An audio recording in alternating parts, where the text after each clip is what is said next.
감사합니다. 네. 오늘은, 최초의 부흥, 오순절 성령 강림,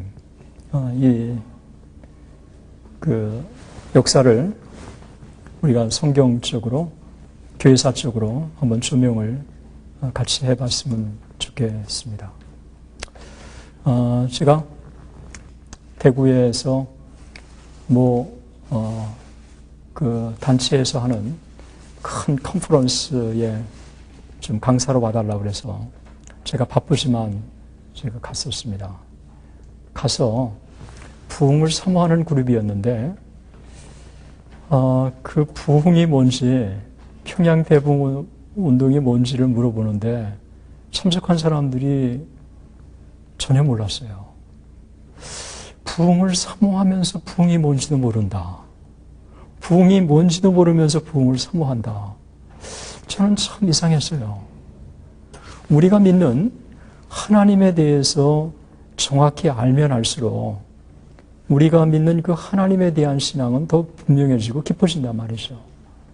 우리가 이제 부흥을 사모하는데, 또 부흥을 우리가 꿈꾸고 기도하는데, 부흥이 무엇인지를 우리가 안다면 우리가 정확히 그 부흥에 대한 이해뿐만 아니라 더욱더 사모하는 동기가 더 클 거라고 보여지는 것입니다. 우리가 성경으로 돌아가자. 그리고 기회가 있을 때마다 초대교회로 돌아가자라고 얘기를 하는데, 저도 평양 대부흥 운동을 쓰고 또 부흥에 대한 것들도 계속 연구를 하면서 제 마음속에 정말 부흥이 뭐냐, 참된 부흥이 뭐냐라고 하는 이 관심사가 저를 지배해 왔어요. 제가 마침 작은 교회를 7년 동안 섬기게 됐는데, 그 7년 동안 작은 교회를 섬기면서 수요일마다 거의 5년에 가깝게 사도행전을 제가 강의할 수 있는 시간이 주어졌습니다. 5년 동안 강의를 하고 그것을 또 정리하고, 그리고 부흥이 무엇인지를 쭉 연구를 해가면서 다시 저는 사도행전을 보기 시작했어요. 사도행전을 보기 시작하면서 최초의 오순절 사건이 부흥이었다라고 하는 존 스타트의 이야기에 제가 힌트를 얻었고, 그리고 사도행전을 다시 제가 쭉 보면서 다른 관련된 문헌들을 제가 보기 시작을 했습니다. 우리가 교회사적으로 일련의 흐름들을 여러분 이해하실 필요가 있습니다. 그것은 오늘날 최근에 왜 부흥에 대한 관심과 성령론이 다시 복고되고 있는지, 그리고 왜 사도행전의 이와 같은 오순절 최초의 성령의 역사가 중요한지, 우리가 이 부분을 우리가 이해하기 위해서는 아주 간단하게 기독교 2000년의 이 소위 중요한 주제들의 흐름을 여러분 이해하시면 좋겠습니다. 초대교회가 생겨나고 최초의 관심사 주제는 뭐였느냐 하면, 그것은 소위 삼위일체와 그 기독론 문제였습니다. 우리가 믿고 있는 예수 그리스도가 정말 완전한 인간, 완전한 하나님이시라면, 그러면 하늘에 계신 우리가 믿는 하나님과의 관계는 무엇인지 라고 하는 이 삼위일체의 문제가 최초에 등장한 문제였습니다. 325년 니케아 회의에서 예수 그리스도는 완전한 인간, 완전한 하나님으로라고 함으로써 소위 삼위일체의 이 부분은 기본적으로 확정이 됐습니다. 381년 콘스탄티노플 회의 이후 431년 에베소 회의, 451년 칼케돈 회의까지 중요한 주제가 뭐였느냐 하면 그것은 기독론이었어요. 예수 그리스도가 완전한 하나님이고 완전한 인간이라고 한다면 예수 그리스도의 한 인격 안에 신성과 인성이 어떤 관계로 그러면 연합되어 있는가, 이 주제였어요. 이게 451년에 예수 그리스도의 한 인격 안에는 신성과 인성이 혼합되지 않고, 그리고 혼돈되지 않고, 그리고 분리되지 않고, 그리고 분열되지 않고 하나로 연합되었다라고 결정함으로써 소위 이 신성과 인성, 이 문제는 해결이 됐습니다. 소위 삼위일체의 문제와 기독론의 문제는 초대교회 최대 이슈였는데 이것이 정착되기까지는 300년의 세월이 흘리게 된 것입니다. 이제 종교개혁에 오면서 종교개혁의 최대 주제는 구원론의 문제였습니다. 그러니까 믿음으로 말미암아 의롭다함을 받는다고 하는 이 구원론의 문제가 종교개혁의 최대 이슈였는데 이 최대 이슈였던 이 문제가 소위 종교개혁의 시대, 우리가 잘 아는 1517년 이제 10월 31일 이제 그 비텐베르그에서 95개 조항을 내걸면서 시작됐던 게 1648년 소위 30년 전쟁이 지나면서 이때 소위 종교개혁 시대는 마무리됩니다. 이 시대 동안에 기독론의 문제는 해결이 딱 되는 것입니다. 이 기독론의 문제, 삼위일체 문제와 그 다음에 이어서 진행되었던 소위 신성과 인성의 이 양성의 문제, 그리고 종교개혁 시대에 이르러서 구원론의 문제가 해결이 되고 나서 이제 20세기 들어와서 최대의 주제가 성령론이었습니다. 이 성령론의 문제가 계속해서 이제 20세기의 중요한 주제 중에 하나입니다. 이 성령론의 문제와 더불어서 역시 자연스럽게 등장할 수밖에 없는 게 이 부흥이라고 하는 주제가 역사에 등장하게 되는 것입니다. 제가 바라건대 하나님의 교회가 정상적인 교회라고 한다면, 그리고 정말 주된 문제에 관심을 갖는 교회라고 한다면 역시 이 성령론의 문제는 당분간 중요한 주제가 될 거라고 여겨지고, 이 중요한 문제는 시간이 지나면서 또 하나님의 구원의 역사 속에서, 섭리 속에서 해결될 거라고 저는 보아지는 것입니다. 어떤 시대의 흐름을 여러분들이 이해하시면서 오늘날 이 성령론의 문제와 이 소위 부흥의 문제는 자연스럽게 중요한 이슈로 등장할 수밖에 없고, 교회사 속에서 나타났던 부흥에 있어서 가장 중요한 본질, 하나의 모델을 찾을 수 있다면 역시 오순절 사건에서 우리가 그 모델을 찾을 수밖에 없다고 보아지는 것입니다.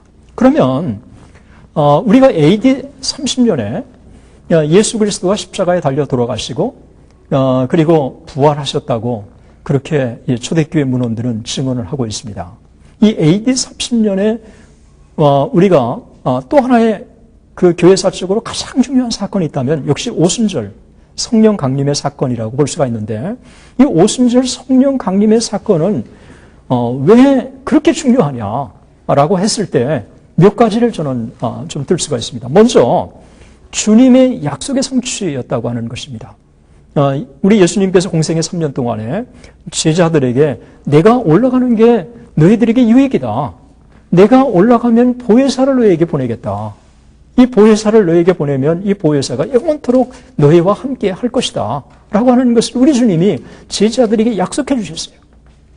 심지어 승천하시면서도 제자들에게 예루살렘을 떠나지 말고 약속한 이 보혜사를 기다리라고 했어요. 그래서 마가의 다락방에 이 오순절 사건이 왜 그렇게 중요하냐고 했을 때 그것은 역시 주님의 약속의 성취였다고 하는 이 부분을 우리가 뺄 수가 없습니다. 그 약속의 성취로 말미암아 새 시대가 도래하고 신약의 교회가 시작됐고 새로운 은혜의 시대가 도래됐고, 이 약속의 성취는 또 다른 약속의 성취의 필요성을 낳게 되고, 이러면서 소위 교회가 지향해야 될 것이 무엇인가를 선명하게 우리에게 보여준 것입니다. 또 하나 이 오순절의 사건이 중요한 것은 그것은 한 시대의 종말을 고하고 새로운 시대의 도래를 알리는 사건이었다는 것입니다. 이 제자들은 예수님이 떠나는 것이 떠나는 것이 너에게 유익이라고 하는 말을 제대로 알지 못했어요. 그런데 이 오순절 성령 강림의 사건을 통해서 그들이 성령의 충만한 사건을 경험하고 나니까 소위 예수님이 하신 말씀들이 하나 둘씩 깨달아지기 시작했고, 그리고 예수님이 자기들과 함께 하신다고 하는 것들을 구체적으로 느끼기 시작한 것입니다. 예수님께서 너희가 내 안에 거하고 내 말이 너희 안에 거하면 무엇이든지 구하라. 소위 예수님이 우리 안에 거하시는 것이나 예수님의 말씀이 우리 안에 거하시는 것이나 동격이라고 하신 말씀의 의미를 이 제자들은 제대로 깨닫지 못했는데 이 성령의 강림을 통해서 예수님의 약속이 성취됨으로 약속의 말씀을 붙들고 신앙생활하는 것이 얼마나 중요한가를 이들이 깨닫기 시작한 거예요. 그래서 이 소위 한 시대가 종말을 구하고 새로운 시대가 도래됐다고 하는 이런 의미가 소위 오순절 마가다락방의 사건 속에서 우리가 찾을 수 있는 한 중요한 의미라고 볼 수 있습니다. 또 하나의 사건은 이 오순절 마가의 다락방을 통해서 이 사건이 교회사 쪽으로 초대교회에서 주는 중요한 의미 중에 또 하나는 이 부흥을 경험한 오순절의 성령 강림을 경험한 이 제자들의 시각이 관심사가 달라졌다는 것입니다. 예수님이 승천하실 때까지 예루살렘을 회복하심이 이때니까 라고 물어볼 정도로 이 제자들은 소위 세상적인 나라의 회복, 이게 주된 관심이었어요. 이때 예수님께서 때와 기한은 너희가 할 바니요 오직 아버지의 고난이라고 하면서 너희는 그날과 그때를 오히려 기다리라라고 하는 그런 도전을 주셨단 말이죠. 그래서 이 제자들이 예수님의 약속의 말씀을 붙들고 실제로 하나님 앞에 기도했고 그 약속의 그 예수님 말씀대로 성령의 충만을 받고 나니까 그들의 관심사가 바뀌어지기 시작하는 거예요. 그래서 그 대표적인 게 우리가 잘 아는 베드로 아닙니까? 우리가 사람의 말을 듣는 게 옳으냐, 하나님의 말을 듣는 게 옳으냐라고 하는 소위 하나님 앞에 서 있는 것의 이 담대함이 이 제자들에게 있기 시작한 거예요. 세상의 가치를 추구하는 그들이 보이지 않는 영적인 가치를 추구하는, 그리고 부활의 신앙을 사모하는, 그리고 그의 나라와 그의 의를 구하는 이런 것들로 제자들이 이 시각이 바뀌어지기 시작한 것입니다. 이런 이 관심사의 변화가 부흥을 경험하는 사람들마다 있어진 거예요.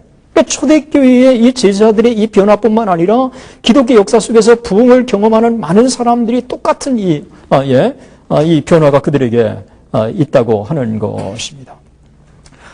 이 오순절의 사건이 네 번째로 우리에게 주는 하나의 교훈과 의미가 있다면 그것은 교회 부흥의 성격을 알려준다는 데 있다는 것입니다.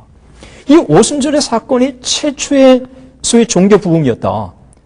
교회 부흥이었다라고 하는 이 부분에 대해서는 이 교회사가들이나 성경학자들이 대부분 이제는 인정을 하고 있는 것입니다.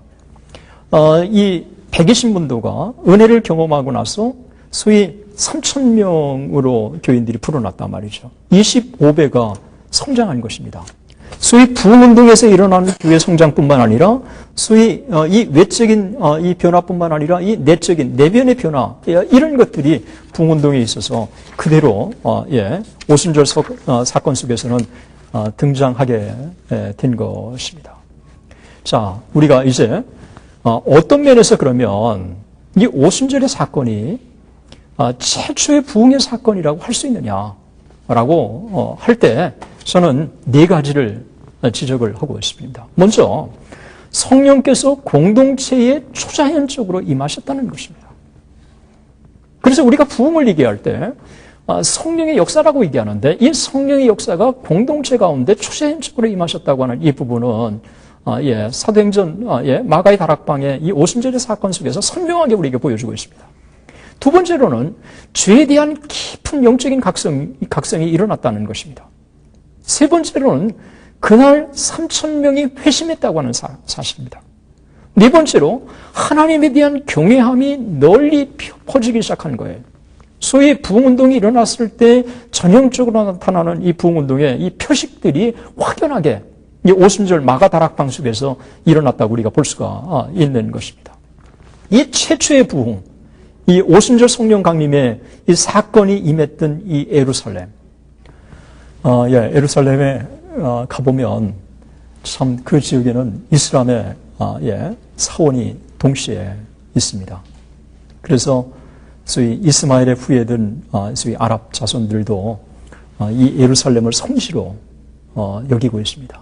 그래서 이 예루살렘을 두고 기독교와 유대교 그리고 또 이슬람들이 얼마나 첨예하게 치열한 이 영토 전쟁을 벌이고 있는가를 피부로 느낄 수가 있습니다.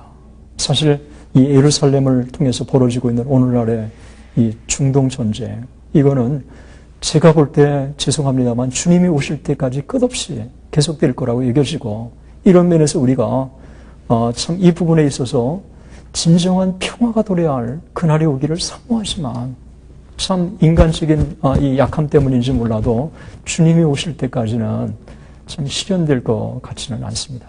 여튼 그것은 우리들에게 있어서 하나의 중요한 기도 제목이라고 볼 수가 있습니다.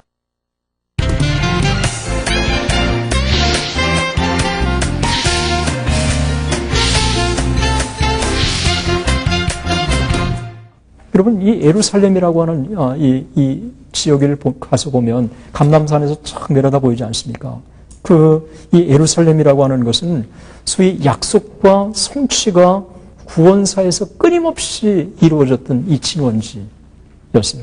구약을 보면 예루살렘의 이 살렘왕 멜기세덱의 성이었고, 그리고 믿음의 조상 아브라함이 독자 이삭을 번제로 드렸던 곳이고, 다윗이 아라우나 타작 마당에 단을 쌓고 용서의 은총을 받았던 곳이고, 그리고 솔로몬이 성전을 짓고 지속적으로 6월절에 이 어린 양을 하나님께 드렸던 이 역사의 현장, 그것이 바로 이 예루살렘이었습니다. 가서 보면 이 약속과 이 성취가 끊임없이 일어났던 이 구원의 진원지, 그게 예루살렘이었어요. 그러니까 예루살렘이 왜 많은 사람들이, 왜 많은 국가들이 이 중동에서 이 예루살렘을 두고 치열한 전투를 벌이는가를 우리는 알 수가 있는 것입니다. 제가 그 예루살렘의 감람산에서 쭉 이렇게 걸을 때 참 이 성경의 여러 말씀들이 제 귀에 참 들렸는데, 그 중에 예루살렘을 떠나지 말고 내게 들은 바 약속하신 것을 기다리라고 하는 제자들에게 하신 주님의 말씀이 떠올랐어요. 이 가이드의 안내를 받으면서 또 거기에 있는 고세진 박사님의 도움을 좀 받으면서 그 마가의 다락방이 일어났던 그 성령 강림이 있었던 마가의 다락방, 오늘날 물론 추종하는 것이지만 그것을 갔다 왔는데, 이 마가의 다락방은 예루살렘 성에서 걸어서 10분 거리밖에 되지 않는 것입니다. 그리고 이 마가라고 하는 이 인물은 그 성경학자들이 예수님이 잡히실 때 멀찍해서 그를 쫓아갔고, 그리고 사도 바울의 전도 여행에 동참했고, 그리고 성령의 감동으로 이 마가복음을 저술한 사람이 바로 마가라고 그렇게 보고 있습니다. 그리고 베드로가 옥에서 나와서 그 찾아갈 만큼 이 마가의 어머니 마리아는 제자들에게 신뢰를 받았던 인물이라고 그렇게 여겨지고 있어요. 그래서 이 마가의 다락방에는 120명이 한꺼번에 모일 수 있는 그런 공간의 장소가 있었다고 그래요. 그래서 이 마가의 다락방에는 예수님이 최후의 만찬을 가졌던 바로 그 장소라고 또 성경학자들은 그렇게 보고 있습니다. 이 마가의 다락방에 120문도가 주님의 약속의 말씀대로 기도하기 시작한 거예요. 그런데 소위 예수님이 승천하시고 나서 이들이 계속해서 기도하고 며칠 만에 그 응답을 받았죠? 열흘 만에 응답을 받았죠. 역시 엘리트들이 모였네요. 그런데 열흘 만에 응답을 받았는데, 열흘 동안 약속을 정해놓고 기다리라고 그렇게 한 게 아니고, 언제 주님의 약속이 성취될지도 모르고 계속해서 간절히 기도해왔는데 열흘 만에 성취된 거예요. 그러니까 이들이 주님의 약속을 붙들고 얼마나 사모하면서 하나님의 은혜를 간구했는가를 보여주고 있는 거예요. 이 부분은 참 중요한 것입니다. 많은 사람들이 평양대붕운동이 2007년, 평양대붕운동 100주년이 되는 2007년에 부흥이 임할 것이라고 그렇게 얘기를 하는데, 저 역시도 2007년에 부흥이 임하기를 바라지만 그 부흥은 하나님께서 주권적으로 주시는 거예요. 그러니까 2007년에 임하지 않을 수도 있고, 2006년에 임할 수도 있고, 2007년에 임할 수도 있고, 2008년에 임할 수도 있어요. 우리가 너무 크로노스의 기계적인 것으로 우리가 묶어둘 수는 없어요. 오히려 우리가 바라는 것은 부흥을 사모하며 하나님 앞에 기도하는 거예요. 그리고 반드시 기도하면 하나님께서 그 기도를 응답해 주신다는 거예요. 이 120의 문도가 언제 약속이 성취될 것을 기약받고 기도한 게 아니라 끊임없이 하나님 앞에 그냥 기도한 거예요. 그런데 열흘 만에 하나님이 그 약속을 성취시켜 주신 것입니다. 저는 여기에서 우리에게 주는 교훈이 있다고 믿습니다. 그것이 뭐냐 하면 하나님이 언제 우리에게 부흥을 주실지 소위 하나님께서 카이로스 때에 하나님이 부흥을 주실 거라고 믿습니다. 그러나 오늘날 여러 가지 징조를 봤을 때 하나님이 곧 부흥을 주실 것 같은 그런 느낌이에요. 그리고 여기저기서 그런 무리들을 하나님이 많이 세워두셨다고 믿습니다. 그래서 우리가 흔들리지 않고 하나님 앞에 지속적으로 우리가 기도했으면 참 좋겠습니다. 이 소위 성령 강림의 역사가 나타났던 이 오순절의 이 날은 아주 중요한 날입니다. 그것은 6월절에 어린 양으로 오신 우리 주님이 구속의 사역을 완성하신 초실절부터 50일째 되는 날이에요. 그래 이 날은 겨울 농사를 끝내고 여름 농사를 시작하는 의미 있는 맥추절, 그리고 종교적으로 모세가 율법을 받은 이 역사적인 오순절에 보혜사 성령께서 임하신 것입니다. 이런 참 이 최초의 부흥이었던 이 오순절 성령 강림의 이 사건은 우리들에게 어떤 면에서 모델이 되느냐는 거예요. 저는 이 오순절 성령 강림의 사건을 통해서 부흥이 일어날 때 어떤 현상이 나타나는지 또 부흥의 특징이 뭔지를 제가 이 사건을 통해서 제가 분석하고 제가 발견을 했습니다. 그것은 우리가 몇 가지로 볼 수 있는데 첫 번째가 성령 강림에 대한 간절한 사모함이 이들 가운데 있었다는 것입니다. 이 120문도가 마가의 다락방에서 예수님의 약속을 그대로 믿고 한 곳에 모여서 이 약속의 말씀이 성취되기를 기대하면서 하나님 앞에 기도했어요. 거기에 모인 사람들은 신분을 초월하고 나이를 초월하고 성을 초월하고 성경을 보면 더불어 마음을 같이하여 전혀 기도에 힘썼다고 얘기를 하고 있어요. 그러니까 마음을 같이 했다고 하는 것, 더불어라고 하는 함께라고 하는 것, 그리고 전혀 기도에 힘썼다고 하는 것, 이들이 얼마나 약속을 기다리면서 하나님 앞에 간절히 기도했는가를 보여주고 있는 것입니다. 이 사도행전을 기술했던 의사 누가는 누가복음이나 그 기록에 보면 의사 누가가 얼마든지 부르는 자들에게, 구하는 자들에게 성령을 약속해 주셨다고 그렇게 누가복음 11장 13절에 보면 악할지라도 자식에게 좋은 것으로 줄 줄 알거늘 하물며 너희 천부께서 구하는 자에게 성령을 주시지 않겠느냐. 의사 누가가 이 사건을 이야기할 때 뭘 염두에 뒀겠느냐는 거예요. 저는 마가의 다락방에 충만히 임했던 이 오순절의 이 성령의 강림의 사건을 마가가 염두에 두고 하물며 너의 천부께서 구하는 자에게 성령을 주시지 않겠느냐라고 자신 있게 얘기했다고 저는 보아져요. 그래서 우리가 하나님의 은혜를 간절히 사모하고 또 하나님 앞에 이 부흥을 달라고 이 120문도처럼 하나님 앞에 기도하면 그 기도는 반드시 하나님이 응답해 주실 거라고 믿습니다.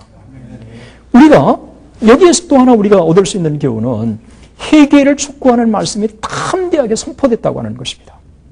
베드로가 이날 외친 메시지의 핵심은 오순절 성령 강림이 성별, 연령, 계층을 초월해서 성령을 부어주시겠다고 하는 요엘 선지자가 약속한 예언이 성취됐다는 거예요. 그래서 성령이 오심으로 마지막 날이 임했고 그리고 이제 초림과 재림 사이에 성령의 시대가 도래되었다고 하는 사실을 선포한 것입니다. 이 오순절의 사건은 단순한 약속의 성취가 아니라 예수 그리스도의 십자가의 보혈을 통해서 구속이 성취되었고 신약의 교회 태동을 알리는 신호탄이었다는 거예요. 1차 대각성 운동의 주역이었던 조나단 에드워즈, 그가 노댐프턴 할아버지 스토다트의 교회를 자기가 맡으면서 그는 다른 얘기를 하지 않았습니다. 성경에 있는 그대로 메시지를 외쳤어요. 정말 지금도 어떻게 많은 회중들 앞에서 그렇게 원색적으로 복음을 외칠까라고 할 만큼 회개를 촉구하는 메시지였어요. 그 메시지가 일관되게 계속해서 그들 가운데 심정을 때리기 시작하는데 그들 가운데 메시지에 대한 놀라운 반응이 일어난 것입니다. 2차 대각성 운동에 제가 기록을 보니까 한 교회에서 정말 바른 교리를 외치는 이 메시지를 1년 동안 외쳤다고 그래요. 1년 동안 외치고 나니까 이 영적인 각성운동의 움직임이 일기 시작하면서 그들 가운데 회개 역사가 나타났다고 하는 기록을 제가 찾았어요. 그러니까 이 사도행전의 오순절 사건 속에서 그냥 놀라운 약속의 말씀이 그냥 성취된 게 아니라 이 베드로가 메시지를 통해서 그들에게 회개를 촉구하는, 그리고 요엘 선지자의 이 메시지가 오늘날 이 시대에 어떤 의미가 있는가를, 그리고 그 메시지가 우리 가운데 성취되었다고 하는 사실을 그냥 담대하게 선포하는 거예요. 이게 선포하면서 그 메시지에 대한 반응이 일어나는 것입니다. 오늘날 교회가, 저는 한국 교회가 다시 프로그램 중심의 교회에서 저는 말씀으로 돌아가야 된다고 생각을 해요. 그래서 이 말씀이 담대하게 외쳐질 때마다 그 메시지에 대한 놀라운 반응의 역사가 나타나지 않았습니까? 경건주의 운동이 다른 게 아니잖아요. 경건주의 운동이 소그룹을 통해서 말씀을 공부하니까 이 말씀을 통해서 영적인 각성 운동이 일어나지 않습니까? 사경의 운동이 뭐예요? 사경의 운동이 일어나는 곳마다 성령의 역사가 있었는데, 사경이라는 걸 오전에 성경을 공부하고 정오에는 기도를 하고 오후에는 전도를 나가고, 전도한 사람을 대상으로 저녁에는 전도 집회가 열렸잖아요. 전체 사경의 중심은 말씀이었다는 것입니다. 초대 한국 교회가 선교사들이 썼던 선교 정책 중에 하나가 사경회잖아요. 이 사경회가 1년, 2년, 3년, 10년이 지나면서 한국의 영적인 분위기를 만든 거예요. 이 영적인 분위기가 서북 지역을 중심으로 했고, 서북 지역 중에서도 평양이 중심이었어요. 그래서 평양에 모이는 이 사경회는 영적 각성이 아주 강하게 일어나니까 목포에서도 쌀을 이고 아기를 업고 그냥 평양까지 걸어서 가면서 사경에 참석하고, 중국에서도 이 사경에 참석하기 위해서 사람들이 모여들기 시작한 거예요. 그러니까 이 말씀이 바르게 선포되고, 그리고 이 말씀이 참 제대로 선포되는 이런 가운데 이 부흥의 역사가 나타났다고 하는 사실을 보여주고 있는데, 이 베드로의 이 외침은 그런 면에서 이 영적 각성을 촉구하는 아주 중요한 의미를 지닌다고 볼 수 있습니다. 세 번째로는 이 죄에 대한 철저한 회개와 이 영적 각성이 그들 가운데 일어난 것입니다. 베드로가 그곳에 모인 무리를 향해서 회개를 촉구하고, 그리고 세례를 촉구하고 죄사함을 촉구했습니다. 이런 가운데 거기에 모인 많은 사람들이 마음에 찔려서 뭐라고 그랬습니까? 형제들아, 우리가 어찌할꼬. 그러니까 이 영적인 각성운동이 얼마나 강하게 일어났는가를 보여주고 있어요. 형제들아, 우리가 어찌할꼬. 어찌할꼬. 이럴 때 이 영적인 각성운동이 일어나면서 죄에 대한 아주 깊은 이 각성을 그대로 반영을 해주고 있는 것입니다. 평양 대붕운동이 일어났을 때, 한 선교사는 이렇게 증언합니다. 나는 내 생에 다시 보고 싶지 않는 그와 같은 죄에 대한 각성이 그들 가운데 일어났다. 사람이 지을 수 있는 온갖 죄악들이 다 그날 밤 토로되었다. 간음과 간통과 도적질과 미움과 시기와 살인과 이 모든 것들이 그날 다 토로된 거예요. 이 공개적인 성령의 역사, 이 영적인 각성운동이 아주 강하게 일어나게 된 것입니다. 네 번째로 성령의 충만이 무리들 가운데 아주 각 개인에게 임했다는 것입니다. 우리는 여기서 두 가지를 기억해야 될 것입니다. 성령의 강력한 역사가 공동체적으로 임했다는 거예요. 그런데 이 공동체적으로 임했지만 그 공동체에 참여한 개인들이 다 성령의 충만을 동시에 경험한 것입니다. 그래서 부흥운동이 강하게 일어날 때마다 공동체 가운데 성령의 기름 부으심이, outpouring of the Holy Spirit, 성령의 기름 부으심의 이 놀라운 역사가 그들 가운데 일어나게 되고, 거기에 참여한 한 사람 한 사람들이 또 성령의 충만을 경험하게 된 것입니다.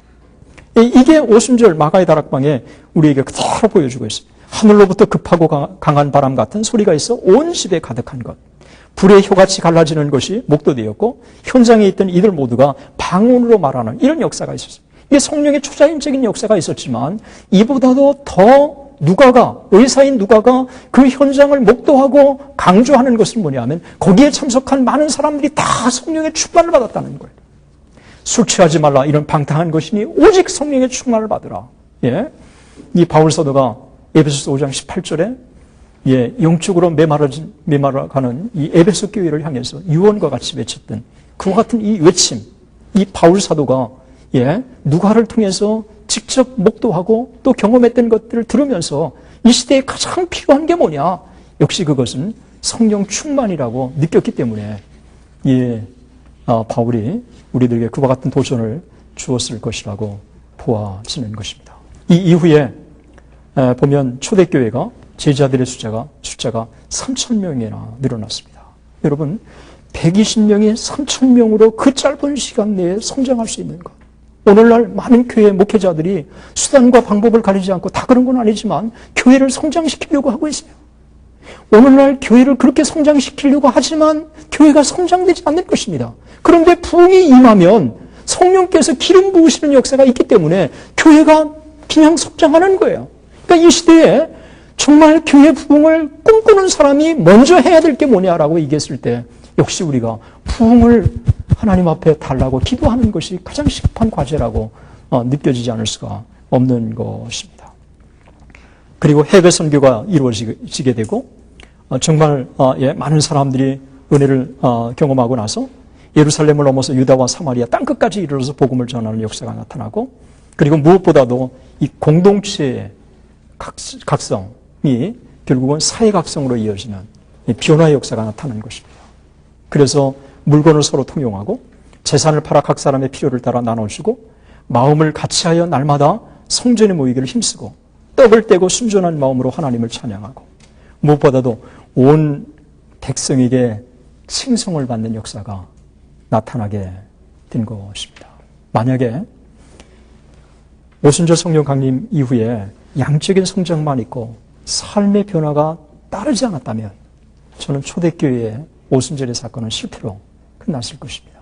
그런데 개인의 각성이 사회 각성으로 이어지기 시작하니까 그들이 삶이 변화되니까 또 나눔의 삶을 실천하기 시작하니까 칭송받는 역사가 나타나기 시작한 거예요. 참된 부흥이 일어날 때마다 그 교회의 변화가 사회 각성으로 이어지기 때문에 교회는 하나님의 영광을 드러내고 또 칭찬을 받는 초대교회 오순절과 같은 역사가 등장한 것입니다. 오늘날 한국교회가 이제 부흥을 경험했으면 좋겠습니다. 그리고 부흥을 경험하게 된다면 사도행전에 나타났던 이와 같은 역사가 나타나기 때문에 다시 사회와 민족을 선도하는 위대한 역사가 나타날 것이라고 믿는 것입니다. 초대교회의 사도행전에 일어났던 오순절의 강력한 부흥의 역사, 최초의 부흥의 역사, 참된 부흥의 모델의 역사, 그와 같은 정말 이 부흥이 우리나라에 다시 일어났으면 좋겠고 그래서 우리나라가 통일이 앞당겨지고 아시아 선교를 책임지고 세계 선교를 책임지는 그날이 우리 가운데 속히 와야 되겠습니다. 이를 위해서라도 정말 하나님 앞에 부흥을 꿈꾸고 우리 모두가 기도하며 나가야 될 것입니다. 감사합니다.